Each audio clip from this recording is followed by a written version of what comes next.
எப்படி வந்து பல்லாயிரம் வருஷம் உள்ள கோயில் வந்து எப்படி வக்ஃப் வாரியத்துக்கு வரும்? அதுக்கு ஒரு பதில் சொல்லுங்க. கேரளால சர்ச்சுகள் எதிர்க்கின்றன வக்ஃப் பட்ஜெட். அப்ப வந்து சிறுபான்மைக்கு எதிரான விஷயமா? இங்க இந்துக்கள் பாதிக்கப்பட்டிருக்காங்கன்னு சொல்றாங்க, அங்க கிறிஸ்துவர்கள் பாதிக்கப்பட்டாங்க. அப்ப இதை ஒழுங்கமைக்கணும். இப்ப வக்ஃப் வாரியத்தை சொல்லிட்டாங்க, இந்துக்கள் கொடுத்துட்டாங்களா? வக்ஃப் வாரியத்தை கலைச்சிட்டாங்களா? வக்ஃப் வாரியம் ஒன்று இருக்காதுன்னு சொல்லிட்டாங்களா? வக்ஃப் வாரியத்தில் இந்துக்கள் இருக்கலாம்னு சொல்லிட்டாங்களா? சனாதனத்தை ஒழிப்பேன்னு சொல்லக்கூடிய மாநாட்டில் கலந்துக்கிற ஒருத்தர் வந்து இந்து சமய அறநிலையத்துறை அமைச்சரா இருக்க முடியும். ஒரு அதிகாரி வந்து கண்காணிக்கிறதுக்கு இருக்கக்கூடாதா?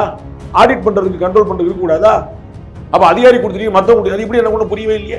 இன்னைக்கு திருமலா திருப்பதி தேவஸ்தானத்தில் இருக்கக்கூடிய கிறிஸ்தவர்கள் மற்ற மதத்தவர்கள் மனம் கோணாம அவங்களுக்கு வேற வேலை கொடுப்பாங்க. அப்ப இருக்காங்களா இல்லையா? வந்துட்டாங்களா இல்லையா?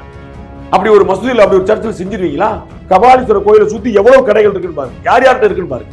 எல்லாத்தையும் பெருந்தன்மையா ஏற்கக்கூடிய மதமும் இந்து மதம் இருக்கு. எந்த சண்டையும் இல்லாம, எந்த சச்சரவும் இல்லாம நீங்க வந்து வக்ஃப் வாரியம் தூண்டி விடுறீங்க.